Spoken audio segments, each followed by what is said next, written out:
guys, Crystalline Sue here. Most of you know me as Suey on DeviantArt or on Instagram as Little Susu. So today I'm going to be doing a redraw of an old character that I did a few years ago. I was big into K-pop at that time, so I was drawing my own version of K-pop singers. So I'll be using that reference and those colors and placing my base colors down. I'll still be using the blues and the yellow tones that she originally had. So her design overall will kind of be the same color-wise, but I'm hoping to show a little bit different in her facial features. Maybe the way her hair is shaved, because the old one she had a shaved side part where I'm not really feeling that this time around, so I'm just gonna have it kind of tucked behind her ear. When I didn't know line arts, I still use the sketch layer over my base colors to give me that outline so I can kind of follow it. It just makes it easier for me. And using either a dark purple or a red, I would use the shadowing. I've been really big into the purple and red shadowings here recently. I actually find it just makes it look prettier than using black. Sometimes in the past I would use a darker tone of the base color, and I have still done that, but I don't know. There's something about using a different color from the base color doing shadowing, and I really enjoy it. And that kind of goes with the skin tone as well. I've found myself using purples and blues for the skin tone. It does give it a little cool tone to it, but I'll add on some red later on to give it that warmth. But I don't know, I really enjoy it. So I've been using it a lot. So I decided to redraw this character because looking at the old art piece, I didn't really see myself through it. I saw myself trying to draw in a way that really didn't scream me.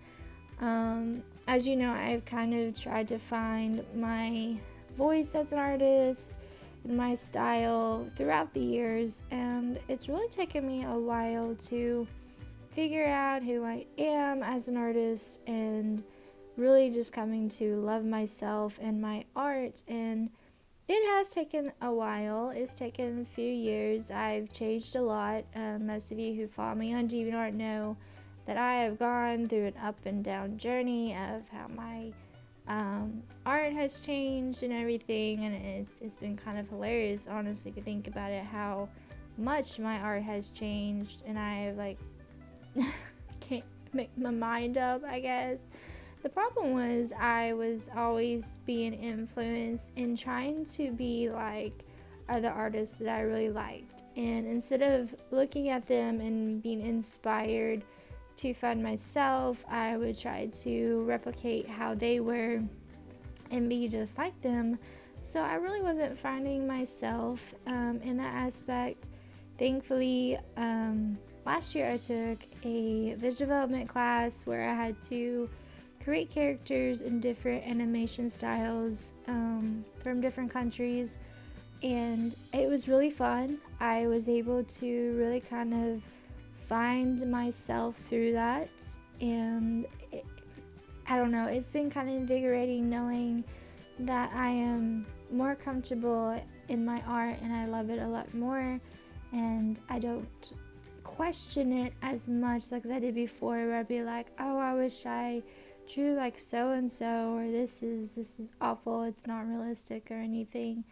But that's not who I am, and it took me a while to find out and come to understand that, you know, it's okay that I am not like them, that I am this way. And I hope everybody feels that way, where they could love themselves and love their art and not be pressured to think that they're not good enough, because you are. Everyone is. Everyone has their own styles. Everyone has their own perspective in art. And I think that's key, loving your art and loving yourself, and respecting yourself and respecting your art. I know sometimes it's like, well, if you don't have that, I'm trying to think of what to say, where you have that person who is there for you, if you don't have that that support system. I don't know why that was so hard for me to figure out, but anyways, it's hard to think that way, and for a while I didn't have that myself, so I understand that it can be daunting to think that way when your support system is the opposite of what you would need. But keep it up, don't give up. It's taken me years, and I literally mean years. I've been drawing since I was a child because I love it, and art actually runs in my family. I'm just the only one that's actually pursued it as a career, but and it's just changed, it's evolved, and that, I think that's the amazing part of it, is seeing yourself evolve as a person and as an artist. So I implore you to continue on, don't give up, and just keep going, keep at it. Alright, so now I am just working on the clothing. Her original design had stripes. They were black and yellow, and I'm just that song totally went through my head. Didn't really feel the stripes on the sleeves, so it took me a while to kind of figure out what I was wanting to do. This is fast forward, thankfully, but I decided to color the sleeves in and give a little bit of a stripe to the bodice of the dress, because I still wanted it to be kind of similar to the original, just kind of, I don't know, to represent it. But once I got that done, I really wanted to add jewelry to her like the original, but I didn't want to go crazy. Like, she was very punkish in the original, so I decided a simple gold earrings hanging down would do the trick.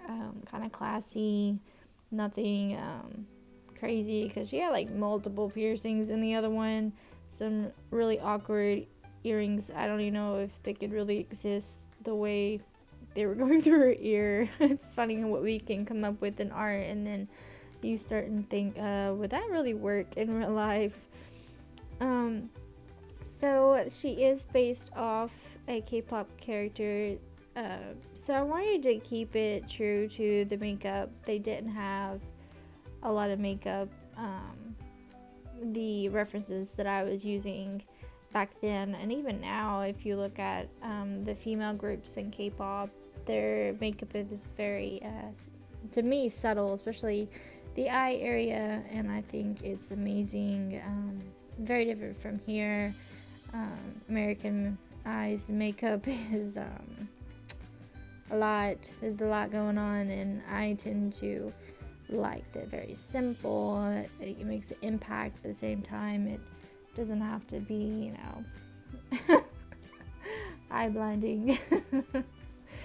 But yeah, so I normally do both eyes, back and forth to kind of keep them even, but unfortunately I wasn't sure which way to go with this, and so like, I'll just do this one eye for right now. That was a big mistake. It took me so long to do the second eye, so here in a little while you will see a random eye just pop up, because it took me almost 30 minutes to do this eye, and no joke, it was I was getting flustered so bad I about just trashed this whole thing. It's just like, this eye should not be this hard, but I eventually got it to work, and then I still hated it, so I had to change the hairstyle just a tad. So you'll see that here in a little bit. Continuing with this eye, I just wanted to place that highlight, because most K-pop makeup designs that I've seen, they have a lot of highlighting underneath the eyes where the bags are, or the waterline, and it gives them such a youthful look, and it's very pretty. My eyes are way too baggy to even attempt that in real life. It would look so caked on. I sport baggy eyes. Like, college and work life just suck the life out of me. So I look like I got popped all the time.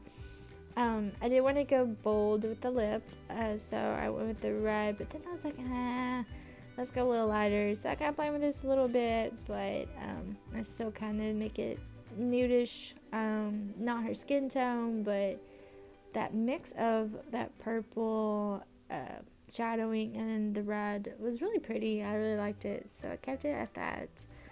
And then after that, I decided to work on the flyaways, or the what I like to call hair wisp. Just kind of add a little bit to more of her hair, because I kind of went really crazy with her hair in the original, and I still wanted to kind of add a little bit more to this. But I still like the simplicity of it. I still like it without the shaved sides. I don't know. It was way too punkish for me, and this just feels more K-pop in my opinion. Just more classy and cute, but it's still kind of feminine power in a way. But oh, okay, there's that eye. I still hate it. I don't know why. It just doesn't look good to me. So doing the blush, I like doing the nose with the high cheeks, and all I did was this toned down red, and then I changed the opacity down, and then I didn't want to give her too much of a red face, so I think I did about 50% opacity on this, and it turned out really cute. I really liked adding the redness to faces to kind of just, I have naturally red around those areas. So yes, so here is the hair and lovely hair bang. I think it hides my horribleness on that other eye. So the last thing I'll be doing for this piece is adding texture. You can find the textures online. I just went to Google and put glitter textures, and I added this to the sleeve, changed the opacity, and played around with what layer. I think I chose either overlay or screen. Honestly, I can't remember at this moment. And then so that's pretty much it. I did the red button and then changed the opacity down for that a little bit, and then that's it. That's all it is to this piece. I would spend a lot more time on this if it had line art. I would do a lot more graphics with the line art, but yeah. So thanks for watching this. Thanks for listening to me fumble with this voiceover. Hopefully I'll get a better hang of it, and I will see you next time.